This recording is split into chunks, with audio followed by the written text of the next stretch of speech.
या गुणामध्ये मळ नाही, निर्मल आहे. मळ कोणते नाही त्याच्यात? रजोगुण नाही, तमोगुण नाही. रजोगुण तमोगुण हाच मळ आहे.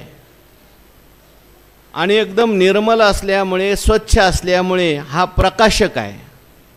प्रकाशक आहे याचा अर्थ हा स्वतः प्रकाशक नाही, परंतु आत्म्याचा प्रकाश यात चांगल्या प्रकारे प्रतिबिंबित होतो. जसं काच आहे आणि दगड आहे, दगडामधून प्रकाश प्रतिबिंबित होत नाही सूर्याचा, पण काचेमधून मात्र तो काय होतो? परावर्तित होतो, प्रतिबिंबित होतो. तसं जेवढा सत्वगुण जास्त तेवढा आत्म्याचा प्रकाश जास्त. परमात्म्याचा प्रकाश त्या ठिकाणी जास्त प्रतिबिंबित होतो. म्हणून निर्मलत्वात प्रकाशकम म्हटलं, तो प्रकाशक आहे. सत्वगुण वाढला रे वाढला की तुमच्या जीवनात प्रकाश आलाच. आणि प्रकाश आला की मग ज्ञान आलं, ज्ञान आलं की सुख आलं. आणि म्हणून प्रकाशकम अनामयम. अनामय शब्दाचा अर्थ याच्यामध्ये दुःख नाही, पीडा नाही, कारण प्रकाश आहे, ज्ञान आहे आणि त्याच्यामुळे दुःख निर्माण होण्याची कारणं तिथं नाहीत. पण असा जरी चांगला हा सत्वगुण असला तरी सुद्धा कधीकधी या सत्वगुणाच्या पाशात मनुष्य अडकला जातो. सत्वगुण सुद्धा मनुष्याच्या बंधनाला कारणीभूत होतो. कधीकधी माणसाचा चांगलेपणा सुद्धा त्याच्या बंधनाला कारणीभूत होतो.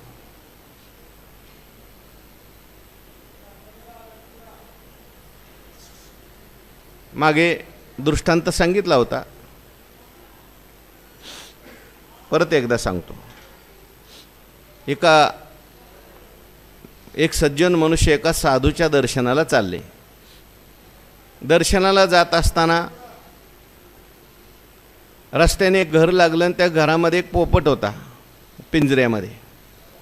तो पोपट बोलायला लागला. तो म्हणायला लागला त्या सज्जन माणसाला, दादा तुम्ही कुठं चालले हो? म्हटले मी एका साधूच्या दर्शनाला चाललो.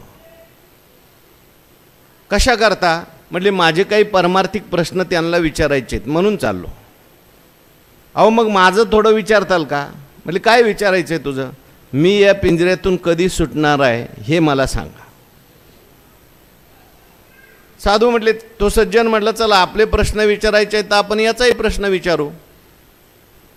गेले महाराजांच्याकडे आणि महाराजांच्याकडे गेल्यानंतर नमस्कार वगैरे केला. मला तुम्हाला काही परमार्थिक प्रश्न विचारायचे आहेत, परंतु रस्त्याने एक पोपट भेटला होता, त्याने प्रश्न विचारला मी या पिंजऱ्यातून कधी सुटणार आहे. ऐकल्याबरोबर साधूने डोळे झाकले, हातपाय ढिले केले आणि साधू मागे पडले. याला असं वाटलं आपण नेमकं साधूची तब्येत खराब झाली ना आपण प्रश्न विचारायला आलो. उठवलं, त्यांना पाणी पाजलं. म्हणले महाराज आज तुमची काय तब्येत बरोबर नाही, मला प्रश्न विचारायचा आहे पण मी उद्या येतो. परत जायला लागला. ते पोपटाने लगेच हाक मारली. म्हणले माझा प्रश्न विचारला का? म्हटले आज महाराजांची तब्येत बरोबर नाही, उद्या मी जाणार आहे, तुझा प्रश्न विचारेल. दुसऱ्या दिवशी जाताना परत पोपटाने आठवण केली. आठवणीने विचारा बरं का? हो विचारणार आहे. महाराजांचं दर्शन घेतलं. परत दुसऱ्या दिवशी गेला. महाराज मला तुम्हाला माझे काही परमार्थिक प्रश्न विचारायचे, पण त्या पोपटाचा प्रश्न असा होता की मी पिंजऱ्यातून कधी सुटणार आहे. लगेच महाराजांनी डोळे झाकले, हातपाय ढिले केले आणि परत पडले. म्हटलं काल तब्येत बरोबर नव्हती पण आज परत काय झालं? ज्या अर्थी प्रश्न विचारला की अशी स्थिती होते त्या अर्थी प्रश्नात काहीतरी गडबड असू शकते. पोपटाचा प्रश्न विचारायचा नाही आणि उद्या यायचं. आपण महाराजांना परत उठवलं, पाणी पाजलं. म्हणले मी उद्या येतो. जाताना पोपटाने विचारलं काय झालं माझ्या प्रश्नाचं? अरे म्हटले तुझा प्रश्न विचारू नको, तुझा प्रश्न विचारला की महाराजांची तब्येत बिघडते. बिघडते म्हणजे नेमकं काय होतं? म्हटलं अहो महाराज डोळे झाकतात, हातपाय ढिले करतात आणि पडतात. पोपट म्हणायला लागला मग माझ्या प्रश्नाचं उत्तर महाराजांनी दिलं बरं का? कसं काय दिलं? म्हटले मला तर काहीच कळलं नाही. म्हटले तुम्हाला कळेल, तुम्ही थोडंसं बाजूला उभं राहा, मी सांगतो. आणि पोपटाने काय केलं? जसं महाराजांनी केलं होतं तसं केलं. डोळे बंद केले, हातपाय ढिले केले आणि पोपट पिंजऱ्यातल्या पिंजऱ्यात पडला. तेवढ्यात मालक आला आणि त्याने पाहिलं पोपट डोळे झाकून पडलाय त्या अर्थी. आता मेलेल्या पिंजऱ्याला कोणी ठेवेल का? मेलेल्या पोपटाला कोणी पिंजऱ्यात ठेवेल का? त्याने दरवाजा उघडला, पोपटाला बाहेर फेकल्याबरोबर पोपट उडून गेला. काय कळलं? महाराजांनी उत्तर असं दिलं होतं, तुला पिंजऱ्यातून सुटायचं असेल तर जास्त बडबड करू नको, जास्त गुण दाखवू नको, जास्त सात्विकपणा सुद्धा दाखवू नको. अतिसत्वगुण वाढल्यानंतर सुद्धा तो माणसाच्या कधी कधी बंधनाला कारणीभूत. कसा सत्वगुण बांधतो? तर मी सुखी आहे. कर्मसंगेन सुखसंगेन बध्नाती ज्ञानसंगेन चानग. मी सुखी आहे आणि त्या सुखाचा संग निर्माण होतो. वास्तविक पाहता आत्मा हा सुखरूपच आहे, पण सुखरूप असलेल्या आत्मस्वरूपाच्या ठिकाणी मी सुखी आहे असा स्पुंज निर्माण होणं आणि त्या सुखाचा आस्वाद घेण्याची सवय लागणं. वास्तविक पाहता सुख हा आत्म्याचं स्वरूप आहे का धर्म आहे? स्वरूप आहे. आणि सुख हा धर्म कोणाचा आहे? अहो, क्षेत्राचे धर्म सांगताना काय धर्म सांगितलेत? काय तो श्लोक आहे? क्षेत्राचं वर्णन करताना महाभूतान्यहंकारो हो बुद्धिरव्यक्तमेवच पंचचेंद्रिय पुढं इच्छा द्वेष सुखम दुःखम संघातच चेतना धृती.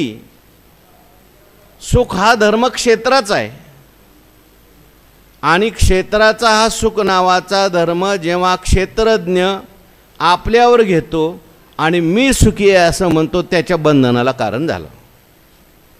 तो सुखात बांधला, मग तो सुखाची इच्छा करायला लागतो, मला तसं सुख परत पाहिजे.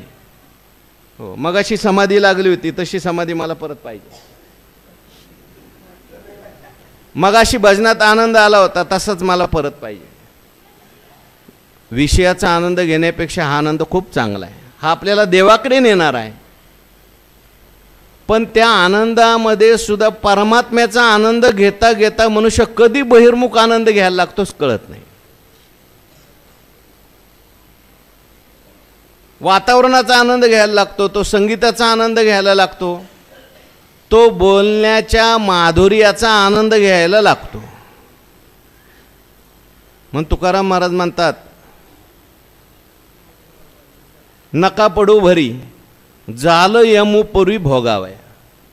मधुरावाणीच्याच आहे का? हां, मधुरावाणीच्या नका पडू भरी जाल यमपुरी भोगावया. एखादी वाणी मधुर आहे म्हणून तिच्यात आसक्त होऊ नका. त्या वाणीत काय सांगितलंय, जो परमात्मा सांगितलाय, परमार्थ तत्व सांगितलंय, त्या तत्वाचा आनंद घ्या, परमार्थाचा आनंद घ्या. म्हणून हा मी सुखी आहे या पाशाने आपल्याला बांधतो आणि मी ज्ञानी आहे अशा पाशाने बांधतो. कारण सत्वगुणाचं कार्य आहे ज्ञान, सत्वगुणाचं कार्य आहे. सत्वगुण आला का सुख होतच,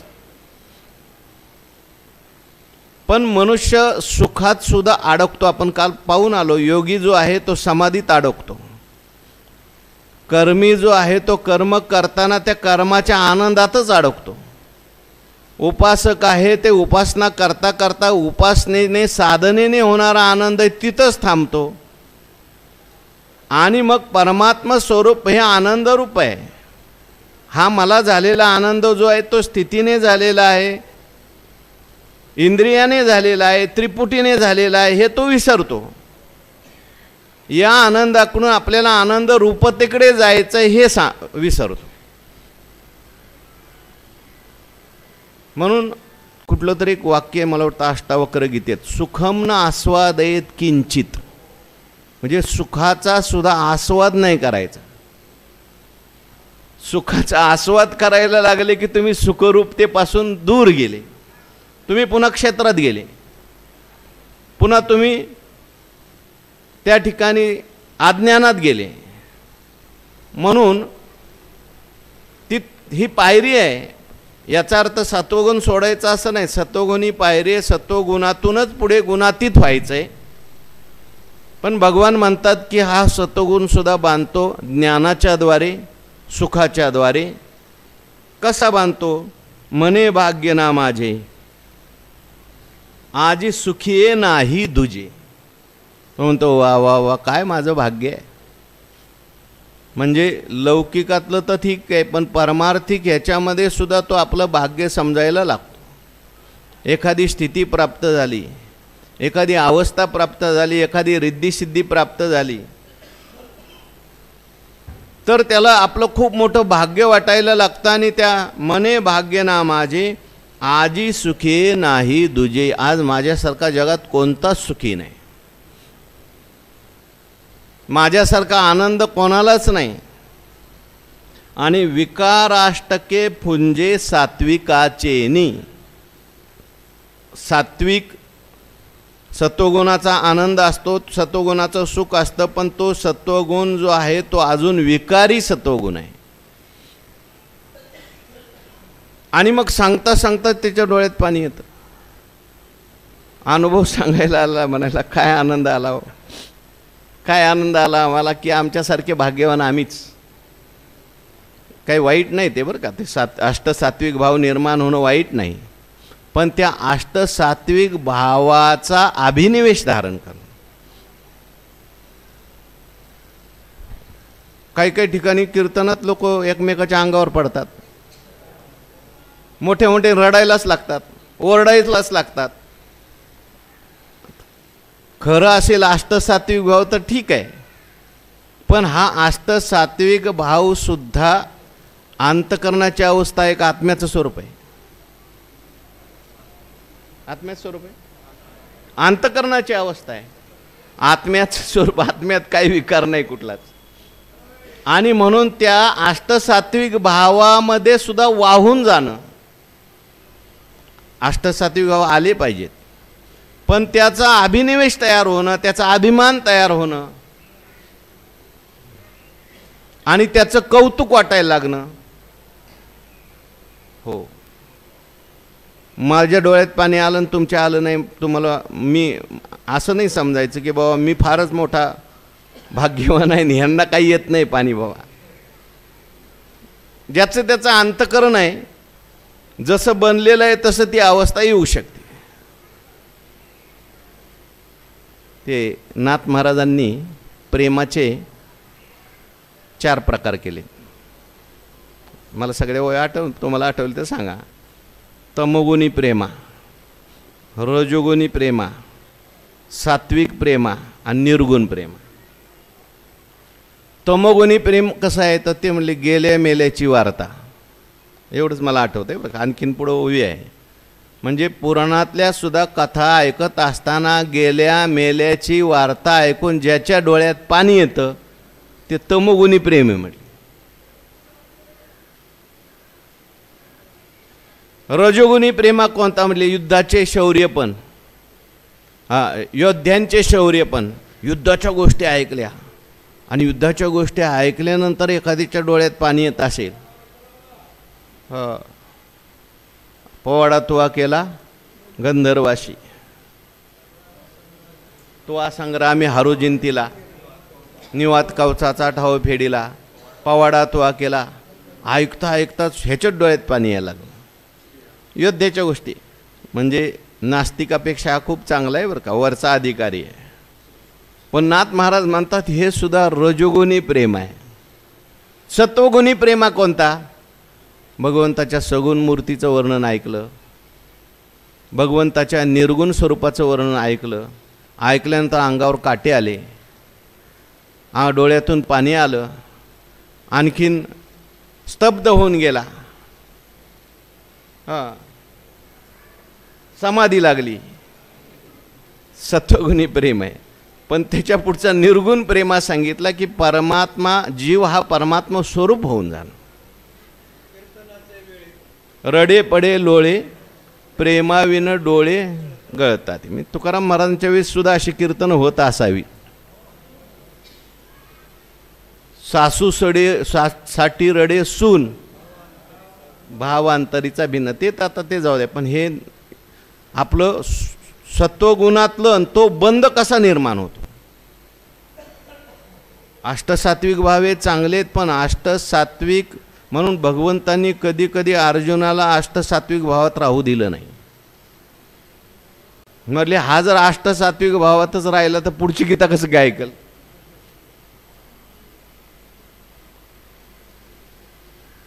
अर्जुनाला भगवान परमात्म्याने आता लक्षात आलं की आता त्या ठिकाणी हा एकरूप होणार आहे. लगेच भगवान परमात्मा थांबवतात. म्हणजे तो आनंद सुद्धा कधी कधी पुढच्या कार्याकरता प्रतिबंध करतो. पुढच्या श्रवणात आता ऐकत असताना श्रवण महत्त्वाचं आहे का ध्यान केलं पाहिजे. ऐकत असताना श्रवण महत्त्वाचं आहे. साक्षात्कार हा श्रवणाने होणार. ध्यानाने चित्तशुद्धी होते, ध्यानाने विक्षेप राहित्य होतं, आणि साक्षात्कार हा श्रवणाने होतो. मी इंद्रिया दुःख न देता मोक्षाशा येता श्रवणाची म्हणजे बरोबर आहे.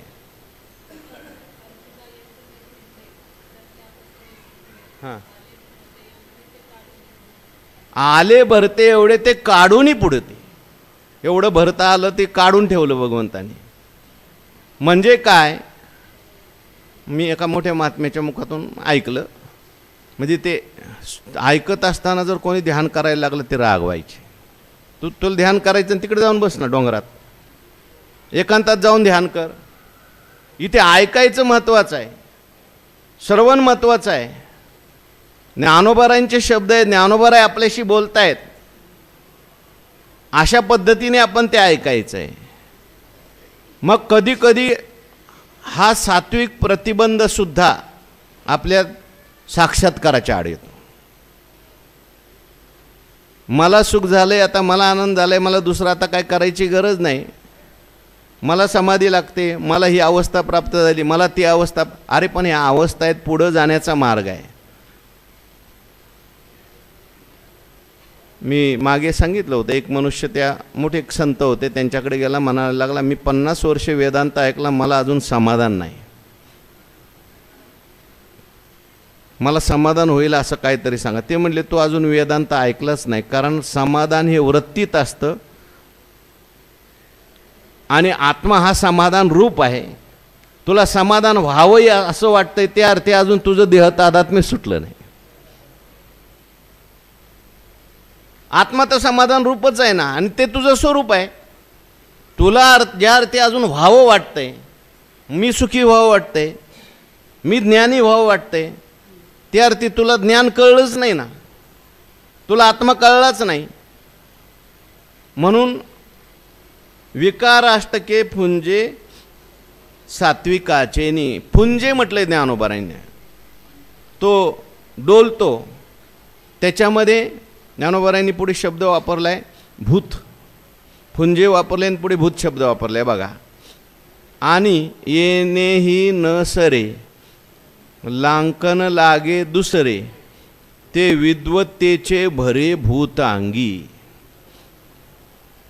आणि आता हे सरत नाही तर लगेच पुढं येणेही न सरे लांकन लागे दुसरे, एवढ्याने सरत नाही तर त्याच्या पाठीमागं दुसरं बंधन लागतं. मी सुखी आहे हे तर आहेच, ज्ञान त्या ठिकाणी सत्वगुणाचा पाश, पण दुसरा पाश निर्माण होतो. कोणतं, म्हणजे विद्वत्तेचे भरे भूत अंगी. विद्वत्तेचं भूत त्याच्या पाठीमागं लागतं, तो विद्वत्तेचं भूत त्याला लागतं. म्हणजे विद्वान असणं वाईट नाही, पण त्या विद्वत्तेचा गर्व होणं, त्या विद्येच्याच आनंदाने आनंदी होणं,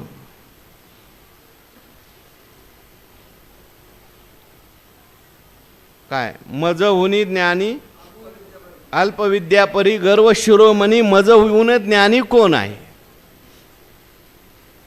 अशा पद्धतीने त्या विद्वत भूत म्हटलं ज्ञानोबारांनी. ज्ञानोबारायांनी भूत शब्द ज्ञानेश्वरीत अनेक ठिकाणी आलेला आहे. बोला आता भूताच्या ओव्या. जे बहुता एका अवांतरू अहंकाराचा भूत संचारू झाला म्हणून विसरू आत्मबोधाचा. ज्ञानोबाराय म्हणतात प्रत्येकाला भूत लागले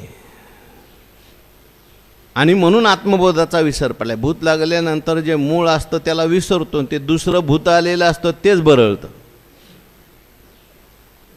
जीव हा मूळचा आत्मस्वरूप आहे, परमात्मा स्वरूप आहे, सुखी आहे, आपलं आनंद रूप आहे, पण त्याला भूत लागलं, आत्मबोधाचा विसर पडला आणि मग अहंकारामुळे तो बरळू लागला. मी सुखी आहे, मी दुःखी आहे, मी जन्मणार आहे, मी मरणार आहे, मी अमुक आहे, मी तमुक आहे, हे सगळं अहंकाराचं भूत आहे. भूत जसं नाचवतं, भूत जसं बरळायला लावतं, त्याप्रमाणे विद्वत्तेचं सुद्धा काय आहे, भूत आहे. म्हणजे मी विद्वान,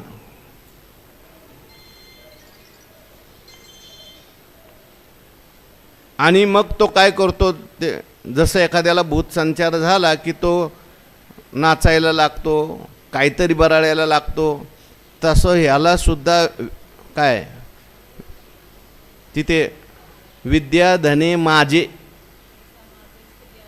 तैसा माझे श्रिया धने विद्या स्तुती बहुते माने.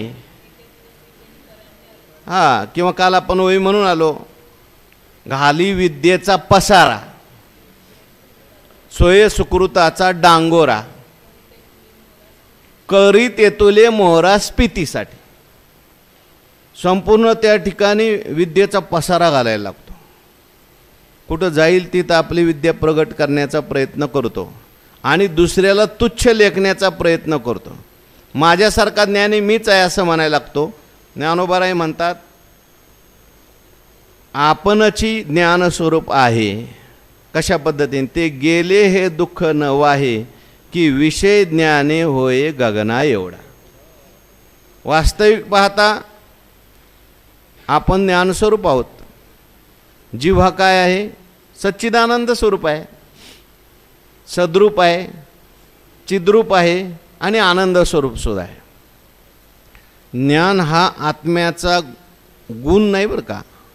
नैयायिक हे ज्ञानाला आत्म्याचा गुण मानतात. ज्ञान हे आत्म्याचं स्वरूप आहे. माझाच आत्मा ज्ञान स्वरूप आहे का तुमचा सुद्धा आहे, यांचा सुद्धा आहे, सगळ्यांचाच आहे, सगळ्यांचाच आत्मा ज्ञान स्वरूप आहे.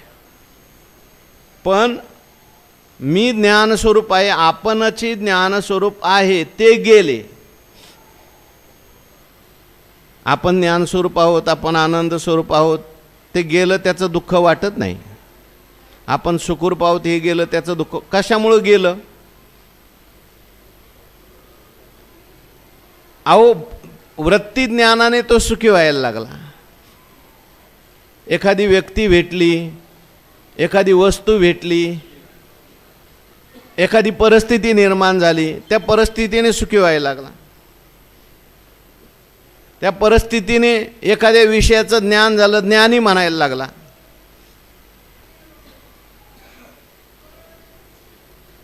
म्हणजे आपण ज्ञानस्वरूप असताना सुद्धा एखाद्या विषयाच्या ज्ञानाने तो स्वतःला ज्ञानी समजायला लागला. एखाद्या वस्तूच्या सुखाने तो सुखी व्हायला लागला. आपण ज्ञानस्वरूप आहे, ते गेले. वास्तविक पाठात दुःख झालं पाहिजे. मी ज्ञानस्वरूप असताना मला ज्ञान प्राप्त करावं लागतं. मी स्वतःला ज्ञानी समजतोय.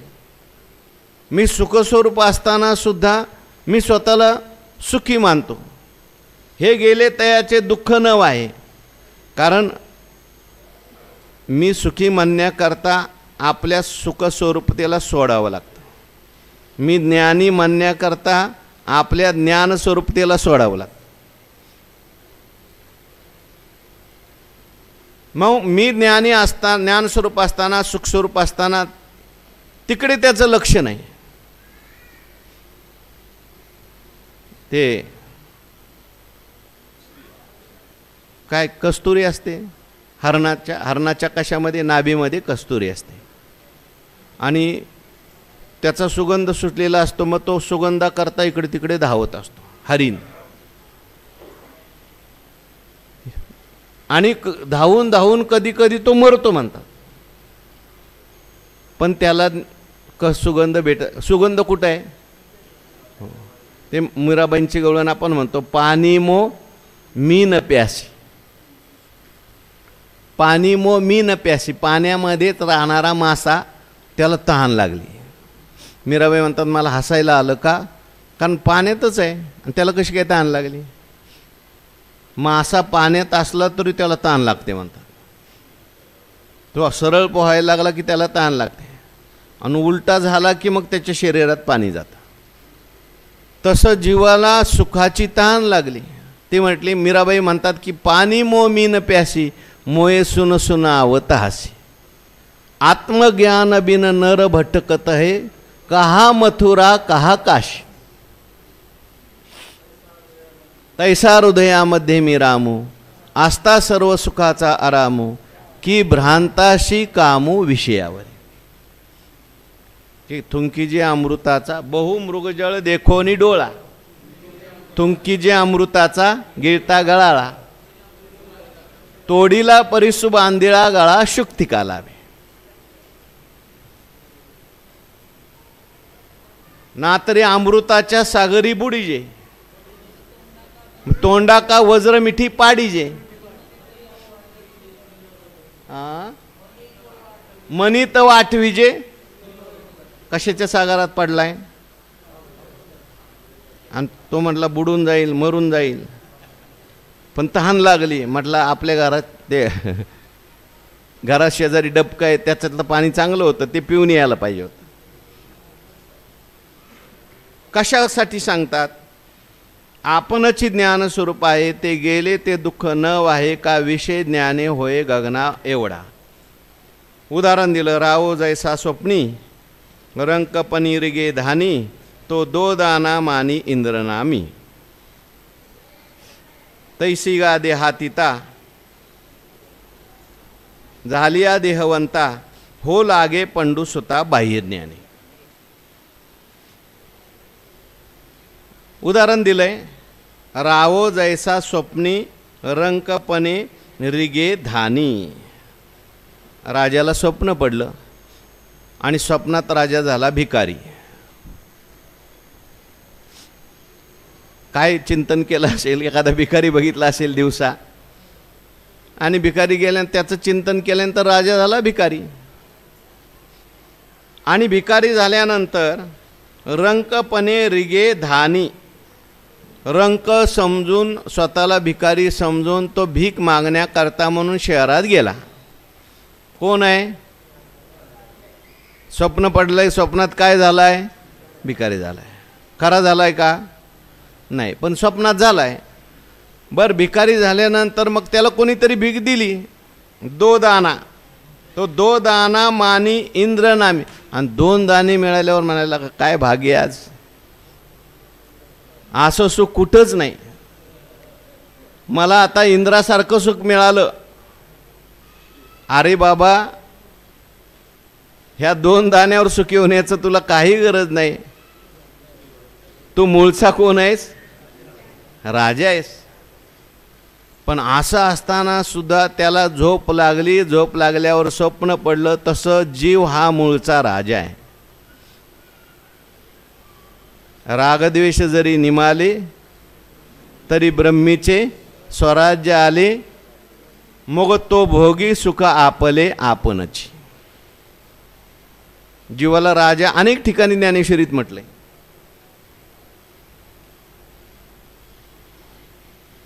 परमात्मा स्वरूप आहे, तो आनंद स्वरूप आहे. आनंद साम्राज्याचा चक्रवर्ती आहे तो. पण असं असताना सुद्धा अज्ञानाची झोप लागली. आणि अज्ञानाची झोप लागल्यानंतर अविद्येच्या विश्वस्वप्नाचा हा धांदा. आणि मग अविद्येमुळे तो जीव झाला नवे नवे, तो झाला भिकारी. सुखासाठी भीक मागू लागला. काय रंकू एक तुष्याते सेवी, रंकू आळू किले तुष्याते सेवी. बोला.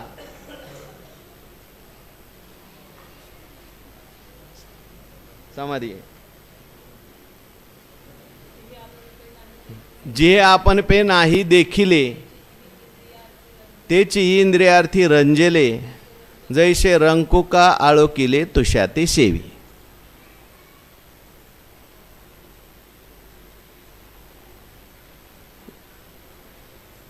कुत्रा जसा मालकाला चुकला की मग तो याच्या घरी जातो त्याच्या घरी जातो, सा जीव आपल्या स्वरूपापासून च्युत झाला.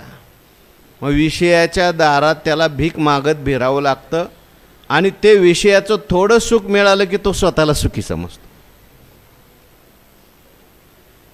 वा, मला काय सुख मिळालं, हे विषय कैसे गोड, हां माझे पुर तसे कोड. पुढं ज्ञानेश्वरीतलं आहे का कुठलं आहे, भागवतातलं आहे, एक नाही ती भागवतात. म्हणून त्या हां मी भोगभूमीचा राहो, आजी सर्व सुखाची ठावो, म्हणून इंद्रही वावो माते पाहून. मुलगा झाला तर त्याला वाटतं स्वर्ग माझ्या पुढे पिकाय, घर बांधलं तर त्याला वाटतं आपल्यासारखं जगात कोणीच सुखी नाही. थोडेसे पैसे मिळाले की त्याला वाटतं बस कृतकृत्य झालो. हो, लौकिकातलं एखादं सुख किंवा परलौकिकातलं सुख मिळालं. वास्तविक पाहता हे स्वप्नातल्या भिकारीचं सुख आहे. वास्तविक पाहता तू सुखाचा राजा आहेस, सुखाचा समुद्र आहेस. तैसे गा देहातीता झालेया देहवंता. वास्तविक पाहता हा देहातीत आहे आणि देहातीत असल्यामुळे तो मग सुखरूप आहे, व्यापक आहे, आनंदरूप आहे. आनंदाचा त्या ठिकाणी आनंद स्वरूपता आहे, त्याच्या ठिकाणी राजा आहे, राजा. पण झालेया देहवंता, पण तो काय झाला, देहवंत होतो, क्षेत्राशी तादात्म्य करतो. मी देह आहे असं म्हणतो, या देहाशी म्हणे मी, पुत्र दारा धन माझे. आणि मग देहाला काय, देहाची वेगळे, जे आत्मज्ञान वेगळे पडे, ते माझा अंश आवडे थोडेपणे. मग त्या देहखंडाना आत्मा नाही नाही नाही. तो देहाला तादात्म्य केल्यानंतर विषय सुखाकरता मग तो धावपळ करतो, असे ववेत. आणि मग विषय सुखाने तो त्या ठिकाणी सुखी आहे असं समजतो.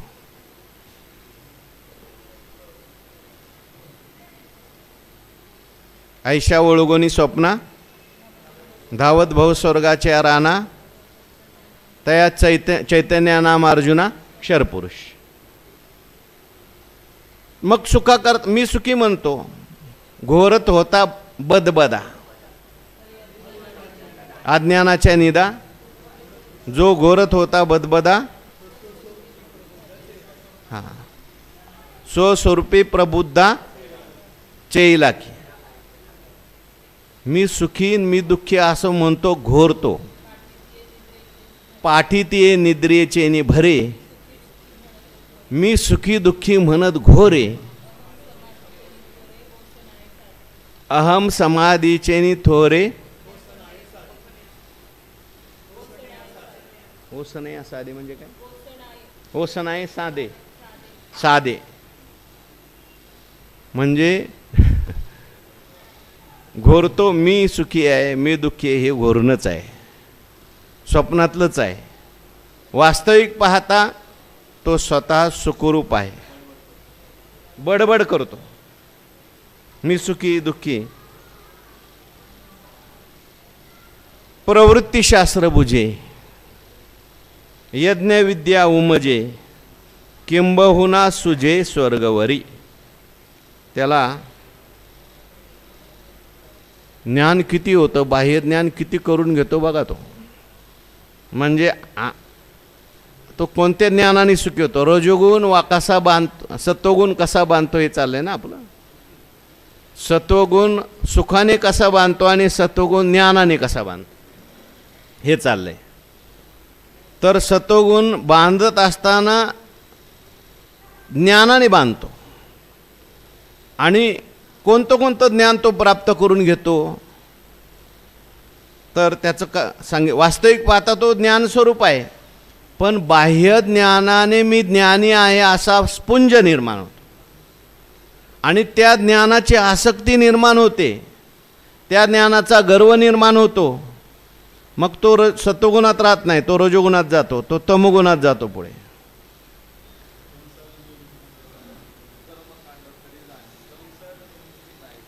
हां हो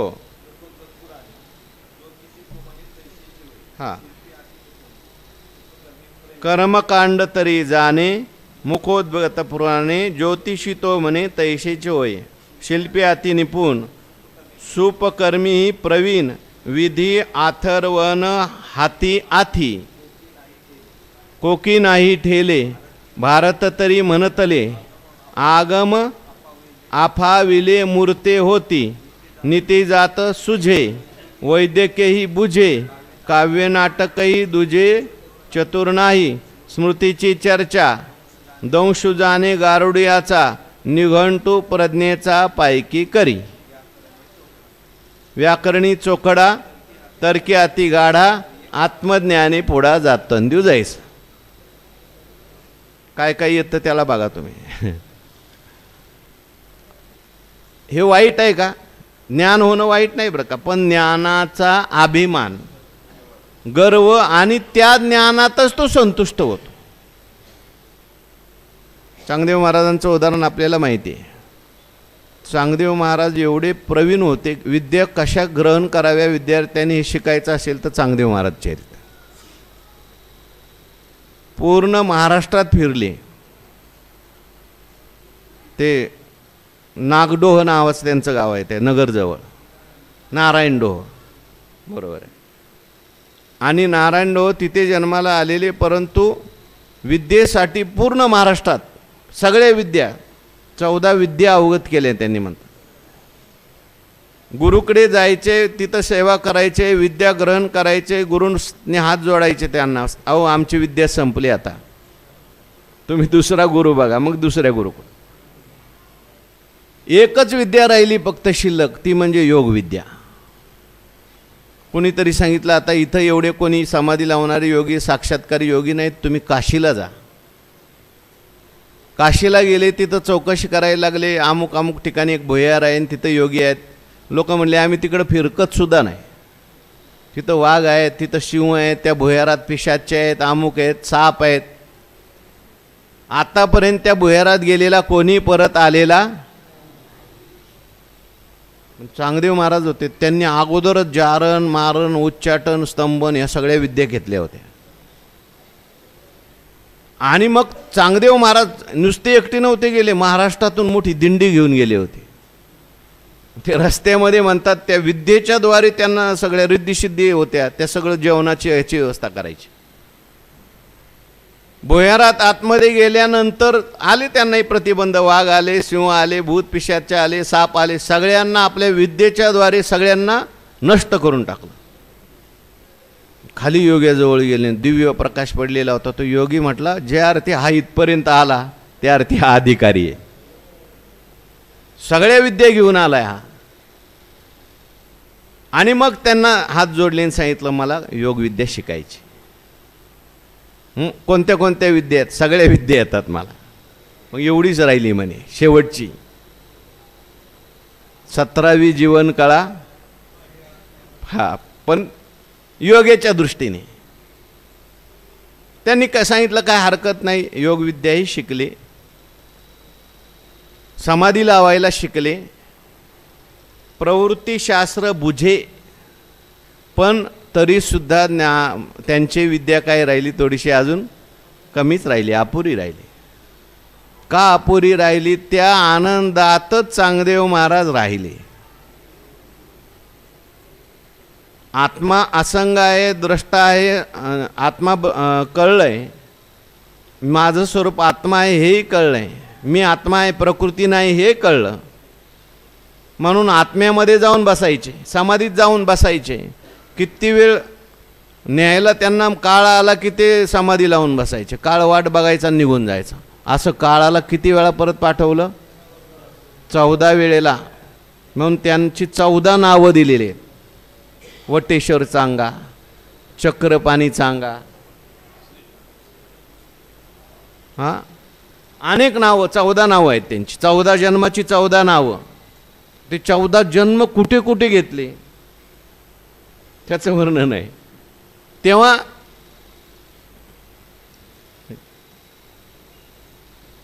चौदा वेळा काळाला परत पाठवलं. पण एवढं असताना सुद्धा ज्ञानेश्वर महाराजांची कीर्ती ऐकली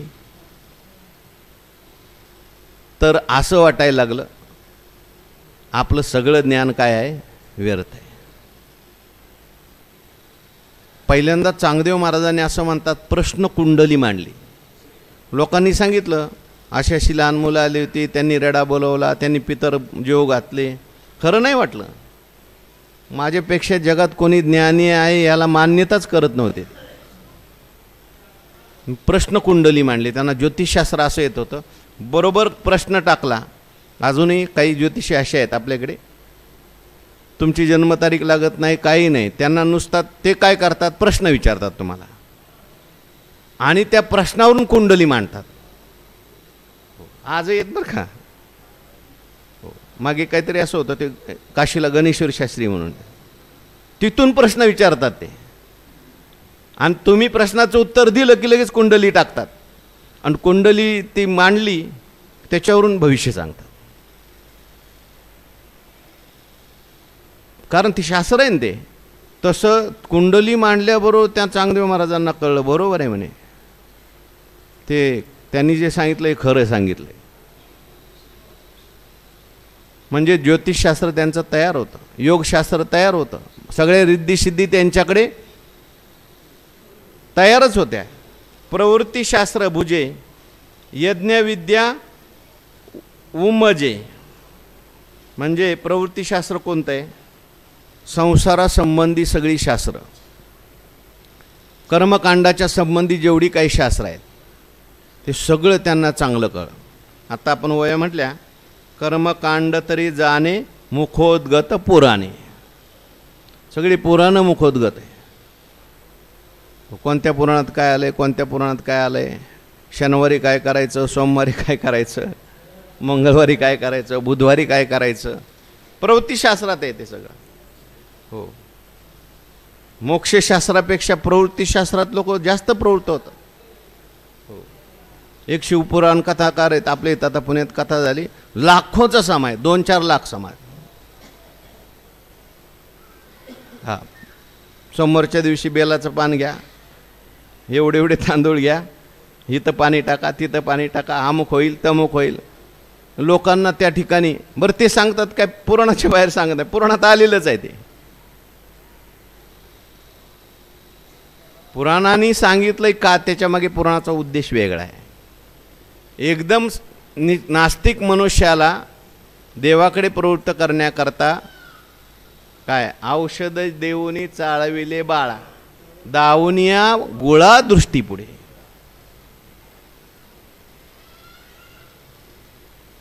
प्रवृत्तीशास्त्र बुजे ही प्रवृत्तीशास्त्र आहे. यज्ञविद्या उमजे, त्याला यज्ञविद्या चांगली कळते. सोपं नाही बरं का यज्ञविद्या कळणं. कसा यज्ञ करायचा, त्याच्याकरता कशी वेदी बनवायची, त्याच्याकरता समिधा कोणत्या आणायच्या, कोणत्या वेळेस कोणता यज्ञ करायचा, कसा करायचा, त्याचा अधिकारी कोण, हे सगळं त्या असे काही याज्ञिक आहेत. आता आपण ते रामायणामध्ये ऐकतो, त्यांचं नाव काय, ऋषशृंग. त्यांनी यज्ञ केल्याबरोबर यज्ञ नारायण संतोष पावला, प्रत्यक्ष तो आला कुंडातून. म्हटले कुंडातून साक्षात यज्ञ नारायण बाहेर येतो. म्हणून यज्ञत शास्त्र यज्ञविद्या उमजे, किंबहुना सुजे स्वर्गवरी त्यांना जास्त काय सांगायचं, स्वर्गापर्यंतचे सगळं त्यांना कळतं दिसतं. काल आपण ओवी म्हटली, स्वर्गीचा आलोचू ऐके म्हणती संसारी जन्मीजे, यज्ञाधिक कर्म कीजे, मग स्वर्ग सुख भोगीजे. इथं स्वर्गापर्यंत त्याला सर्व काही कळतं, सगळ्याचं त्याला ज्ञान आहे. हे ज्ञान सांगायचं आहे. त्याचं ज्ञान किती थोडं आहे, ज्ञान किती व्यापक आहे, त्याला किती ज्ञान आहे, पण त्या ज्ञानामध्येच तो अडकतो हे सांगायचं. सत्व ज्ञान, आता एवढं ज्ञान करायचं असेल तर सत्वगुण पाहिजे का नको? अहो रावण होता, रावण कोणाचंही रूप कधी धारण करू शकत होता. आता रावण कोणाचं रूप धारण करत होता? रावणाचं मन एकाग्र होत झाल्याशिवाय करत होता का? त्याला सिद्धी प्राप्त झाल्या, त्याच्याकडे काय सत्वगुण नसेल काय? अहो तपश्चर्या करायला बसला रावण, यज्ञ करायला बसला रावण म्हणा. आता इंद्रजित त्यांचं वर्णन केले रामायणामध्ये. शेवटी भगवान परमात्म्याने ते इंद्रजिताचा यज्ञ भंग करायला लावला. कारण तो जर यज्ञ सफल झाला तर इंद्रजिताला कोणी पराजित करू शकत नाही. शेवटी रावण सुद्धा यज्ञ करायला बसला, कारण कर्मकांडाचं रावणासारखं कोणीच दुसरं जाणत नव्हतं. यज्ञविद्या, तंत्रविद्या असं म्हणतात. रावणाने हुबेहूब मायावी सीता बनवली आणि सगळ्या वानर सेनेसमोर, रामप्रभूंच्या सेनेसमोर ती सीतेचा शिरच्छेद केला. म्हणजे आता सीताच मिळेल, तुम्हाला लढायचं काय काम आहे म्हटले. हे ओळख करायला सोपं गोष्ट आहे का? सगळं जाणतो, परंतु रावण का अडला, रावण का मागे राहिला? त्या ज्ञानातच तो थांबला आणि त्या ज्ञानाचा त्याला अभिमान झाला. आणि म्हणे आजी आन, मी वाचुनी नाही सज्ञान, चातुर्य चंद्रा गगन चित्त माझे. आणि म्हणे आजी आन, मी वाचुनी नाही सज्ञान. माझ्यासारखा जगात कोणी सज्ञान हो कोणाचंच ऐकत नाही. तो त्याला समजवण्याकरता, रावणाला समजावण्याकरता लोक अनेक गेले. पहिल्यांदा बिभीषणाने समजून सांगितलं, त्याच्या आईने सांगितलं समजून, अरे साक्षात भगवंताचा अवतार झालेला आहे, तू एवढा ज्ञानी आहेस, तुला एवढं शिकवलं, 4 वेद मुखोद्गत, ऐक जरा माझं. तो म्हटला, तो देव आहे मी काय कमी आहे का? म्हटला, अगं सगळे देव माझ्या बंदीखान्यात आहेत आई, मी सज्ञान आहे, मला कोणाचं ऐकायची गरज नाही. बिभीषण म्हटला, दादा एवढं माझं ऐक. नाही ऐकलं बाबाने. शेवटी त्याच्या मामाने समजून सांगितलं, मारीचाने सांगितलं, नंतर कुंभकर्णाने समजून सांगितलं, मंदोदरीने किती वेळा समजून सांगितलं. पण अहंकारी माणसं कोणाचं ऐकत नाहीत. हा, आणि म्हणे आजी आन, मी वाचोनी नाही, माझ्यासारखा सज्ञानी कोणी नाही आहे, मला सगळं काही कळतं, तुम्ही सांगायची गरज नाही.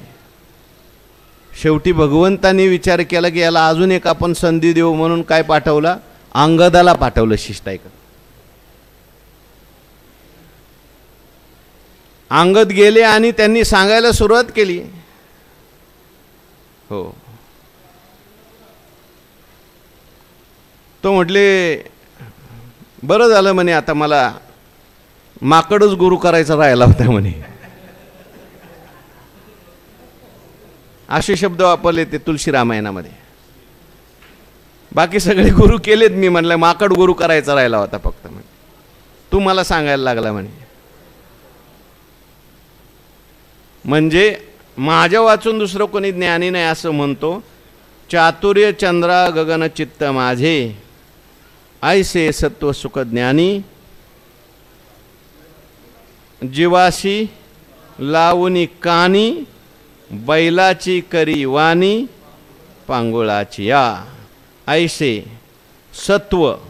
सत्वगुण वाढला की सत्वगुण काय करतो, सुख आणि ज्ञानी जीवाशी लावणी कानी.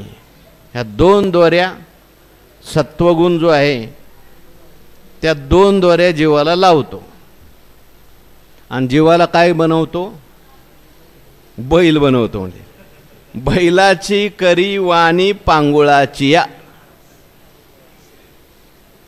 पांगळा बनवतो किंवा पांगळ्या माणसाचा बैल बनवतो. पांगळा माणूस आहे, त्याला चालायला जायला त्याला काय लागतो, बैल लागतो. मग तो काय करतो, त्या बैलावर बसतो. असाही अर्थ केला आहे खांदारकर महाराजांनी. आणि त्या बैलावर बसून मग त्या दोन दोऱ्यांनी ओढत राहतो त्या बैलाला. कोणते दोन दोरे आहेत, एक सुख आणि ज्ञान. म्हणजे या सुख आणि ज्ञानाची दोरी लावली किंवा सुख आणि ज्ञानाचा भार टाकलाय आणि ते भार करून त्याला काय बनवलंय, बैल बनवले किंवा बंधनात घातलंय, व्यसन लावली. आणि मग मी सुखी मी ज्ञानी असं म्हणून त्या ठिकाणी त्याला बैलाला जसा तो बैलावर बसलेला जो आहे तो भार टाकतो आणि कुठेही फिरवतो, नाचवतो, मान हलवायला लावतो. त्याप्रमाणे मी सुखी मी दुःखी मी ज्ञानी अशा बंधनात हा सत्वगुण त्याला काय करतो, अडकवतो. आता हाची शरीरी रजे जीवापरी रजे जियापरी बांधीजे ते अवधारी सांगितले. आता हाची शरीरी रजे जियापरी बांधीजे. आता कधी कधी हा सत्वगुण बांधतो ते कळलं, पण कधी कधी रजोगुण निर्माण होतो शरीरामध्ये. आणि रजोगुण जीवाला कसा बांधतो ते मी तुला सांगतो. कशा करता हे बंधन ऐकायचं आहे. गुणातीत होण्याकरता आपल्याला या गुणाचा संग सोडला पाहिजे, आसक्ती सोडली पाहिजे. आपलं आपण परीक्षण केलं पाहिजे, नेमकं आपण कुठं बांधलोय.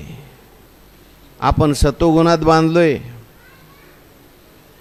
आपण झोपेने बांधलंय आपल्याला, का कर्माने आपल्याला बांधलंय, का आपल्याला समाधीने बांधलंय, समाधीच्या अभिमानाने बांधलंय.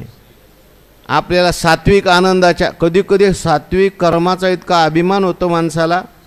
हो, आमच्यासारखे ध्यान करणारी कोणीच नाहीत, आमच्यासारखे ज्ञानी कोणी नाही, आमच्यासारखे भजन करणारे कोणी नाही, आमच्यासारखे कीर्तन करणारे कोणी नाही, आमच्यासारखं चिंतन करणारं कोणी नाही.